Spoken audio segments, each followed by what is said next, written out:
আমি মোবাইলে গাঁজার ছবি দেখতাম, মাঝে মাঝে মেয়েকে বলতাম, মা দেখো কিভাবে মানুষকে মারি। আমি কি বুঝতে পারছি যে ওই গাঁজার দৃশ্য আমার মেয়ের সামনে ঘটবে, আমার মেয়ের সাথে ঘটবে। আমার কাছে মনে হচ্ছে যে আমি কিয়ামত দেখেছি, কারবালার প্রান্তর দেখেছি। আমার কাছে মনে হচ্ছে আমার চোখের সামনে কিয়ামত ভেসে উঠছে।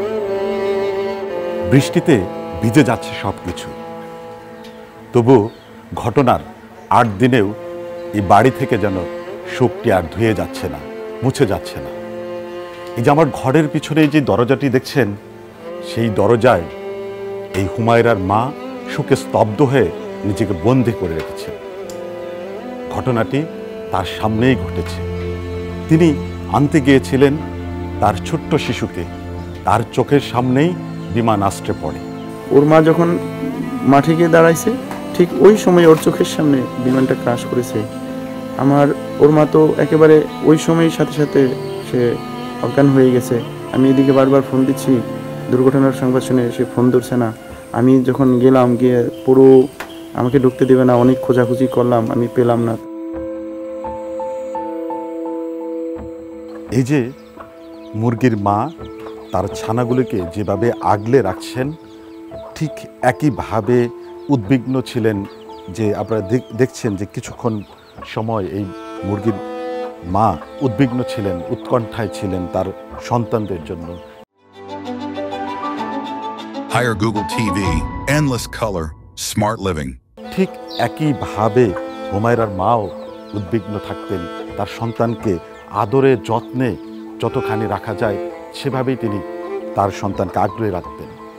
কিন্তু যেদিন তিনি এই ঘটনা ঘটে, হুমায়রাকে স্কুল থেকে আনতে গিয়েছিলেন, অল্পের জন্যে বেঁচে যাওয়া হুমায়রার মা সুমি বেগম আকুতি করে জানাচ্ছেন বা ডুকরে কেঁদে উঠে বারবার বলছেন, আমার মেয়ের সাথেও একই পরিণতি কেন না হবে। অথবা তিনি যার পরিবারের সদস্যরা বারবার যেটি বলছেন যে হুমায়রা বেঁচে থাকতো, আমারই মৃত্যু হতো। আমি তো পেটে রাখি না, ওর মা পেটে রাখছে। আসলে আপনি তো বুঝতে পারছেন যে একটা মায়ের সামনে যখন তার সন্তানের মৃত্যু হয়, বিমানটা ক্রাশ করলো ওর চোখের সামনে, তো এটাই স্বাভাবিক। আমিও তো সংবাদ শোনার পরে আমি শুধু বারবার বলছি, আমাকে কেন আল্লাহ তুমি নিয়ে নিলে না। ওর মা তো সবসময় বলছে যে আমি মারা যেতাম, আমার মেয়েটা বেঁচে থাকতো। তো এই যে আমি তো মানুষের সাথে মিশছি, কথা বলছি, আমি তো চেষ্টা করছি আমি স্বাভাবিক হওয়ার জন্য, কিন্তু ও তো স্বাভাবিক হতে পারছে না। কারণ ওর চোখের সামনের যে দৃশ্যটা, এটা তো এতটাই হৃদয় বিদারক, এটা পৃথিবীবাসী কাউকে বোঝানো যাবে না। 8.5 বছরের ছোট্ট হুমায়রার ফলের মধ্যে অন্যতম প্রিয় ছিল এই সপেতা ফল, যে কারণে তার প্রিয় বাবা মেয়ের যে পছন্দ সেটিকে প্রাধান্য দিয়ে রোপণ করেছিলেন এই সপেতা গাছ। সেই সপেতা গাছে গুটি এসেছে, ফল পরিপক্ক হওয়ার আগেই ঝরে গেছে 8.5 বছর ছোট্ট হুমায়রা। ড্রাগনও ওর পছন্দ ছিল, এই ড্রাগনও দিয়ে দিছিল। আমি গত শুক্রবার বাড়ি আসছিলাম, সেখানে ওর দাদি ওর জন্য 2টো ড্রাগন দিয়েছিল, কিন্তু দুর্ভাগ্যবশত তার রিজিকে নাই, তাকে খাওয়াতে পারি নাই। তো এই ড্রাগনও প্রিয় ছিল। এগুলো সবই হুমায়রার জন্য। আমি এই বাড়িতে যা যা রোপণ করেছি শুধু আমার মেয়ের কথা চিন্তা করে। ওখানে লেচু গাছ বনেছি, লেচু গাছে এবছর লেচু আসছে। হয়তো এই ফলগুলি বড় হবে, পরিপক্ক হবে, এই ফলের স্বাদ গ্রহণ করবে অন্যরা। যতবারই এই পরিবারের সদস্যরা এই ফলের স্বাদ গ্রহণ করতে যাবেন, ভেসে উঠবে হুমায়রার স্মৃতি, হুমায়রার চাওয়া। যখনই কোনো ফল খেতে যাই আমার সবচেয়ে কষ্ট লাগে, এই ফলগুলো তো আমার মেয়ের খুব প্রিয় ছিল। আজকে বাবা হিসেবে আমি আমার কষ্টের জায়গা, যে আমার মনে হয়, আমার কাছে অপরাধী মনে হয় যে আমি আমার মেয়ের জন্য আসলে কিছুই করতে পারি না। শুধু গিয়ে আমি মেয়ের লাশটা নিয়ে আসছি। আমার মেয়ে কী অবস্থায় ছিল, বাবাকে কতটুকু মিস করেছে আমি বলতে পারবো না। দেলোয়ারের আরও 2টি ভাই রয়েছে, সেই ঘরে দুজনেরই একজন করে ছেলে সন্তান। শুধুমাত্র এই বাড়ির যে মানুষগুলি রয়েছিলেন বা এই বাড়ির আনন্দ বলতে যা বোঝায়, সেই আনন্দ ছিল একটি মাত্র কন্যা শিশু হুমায়রা। আজ হুমায়রার নিথর দেহ সেই সাথে স্তব্ধ করে দিয়েছে এই পুরো পরিবারের আনন্দ। একদম শোকে স্তব্ধ একটি বাড়ি।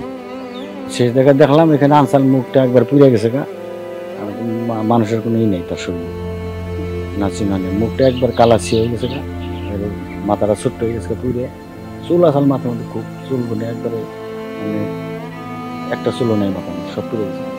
ক্যালাসের মধ্যে বসাল, ক্যালাসে দাঁড়িয়ে আসাল, ওই বাইরে আইব, ওর মায় আবার মাটির কিনারে গেছে, একসাথে বিমানে খেলবে, ওর মার সামনে বসে, মা যদি একটাই গায় তাহলে ওর মায়ে মারা যায়। হ্যাঁ খুব আদর করতাম, এই দাগা থাকতো কিন্তু পাঠিয়ে দিতাম, অনেক জিনিস আমি পাঠিয়ে দিতাম। তারপরে আমি বলছি যে আমি কদিন পরে যাবো, আমার কাজে হারাহারি নেই, কিন্তু আমি ওরা একটু দেখতে যাবো। এরাই আমার পরিবার সহকারে তারা খুব আদর করতো আর কি, মানে এরম আদর করতো, ডাঙর হয়েছে তাও তার আমি কোলে রাখতাম। তো ওই বছরে যে ঈদের সময় আয় দেখতে আবার যায়, আমি মাঝে মাঝে যাই আর কি। আমি আর কি করবো, এর জন্য আমরা খুব হতাশা। আসলে সে তো নাই আসলে দুনাইতে। জি আছে, আমরা এই কোরবানিতে আসার পরে আমরা অনেকজন মিলে ওর ছবিটা আমি তুলে রাখছি। জি আমরা অনেক খেলাধুলা করছি ওর সাথে। না না, আর খেলাধুলা করা হবে না। সমস্ত দেশবাসীর সাথে বাংলাদেশ বিমান বাহিনীর সমস্ত সদস্যগণ এই দুর্ঘটনার জন্য অত্যন্ত মর্মাহত এবং শোকাহত, এবং যারা হচ্ছে এই দুর্ঘটনায় যারা মৃত্যুবরণ করছে, আমরা দোয়া করি আল্লাহ তাদের পরিবারকে যেন আল্লাহ ধৈর্য ধারণ করার শক্তি দেয় এবং তারা দ্রুত যেন তাড়াতাড়ি রিকভার করতে পারে, এবং আমরা দোয়া করি আল্লাহর কাছে। এবং আমরা নিহত মেহনিজ আফরিন হুমায়রা তার বিদায়ী আত্মার প্রতি মাগফিরাত কামনা করি, যেন মহান আল্লাহ তাআলা তাকে যেন জান্নাতুল ফেরদাউস দান করেন। এবং যারা আহত অবস্থায় এখনও চিকিৎসাধীন অবস্থা আছে, তারা যেন দ্রুত আরোগ্য লাভ করে, আমরা তাদের প্রতি সমবেদনা জানাই এবং আল্লাহর কাছে দোয়া করি যেন তারা দ্রুত সুস্থ হয়ে আমাদের মাঝে ফিরে চলে আসুক। সুখে স্তব্ধ বাড়িতে কবে কাটবে সুখ, সেই কথা জানেন না এই পরিবারের মানুষ। তবে হুমায়রার বাবা প্রিয় কন্যার জন্যে যে গাছগুলো রোপণ করেছিলেন, তারা হয়তো হবে বারবারন্ত, তারাও ফলন দেবে। কিন্তু যেটি বলছিলেন যে এই ফলগুলি তারা যখন খেতে যাবেন, তখন আবারও তাদেরকে স্মৃতিতে ভেসে উঠবে হুমায়রা। এই যে হুমায়রার অকাল মৃত্যু, সে মৃত্যুকে যে নাড়া দিয়ে গেছে পুরো পরিবার, পুরো দেশবাসীকে, তারা চাচ্ছেন যে আর কোথাও কোনো অব্যবস্থাপনার জন্য এভাবে যেন প্রাণ না দিতে হয় কোনো মানুষকে, কোনো কন্যা সন্তানকে, সেটুকুই তাদের প্রার্থনা। সোহেল তালুকদার, ফতেয়া, সখীপুর, টাঙ্গাইল।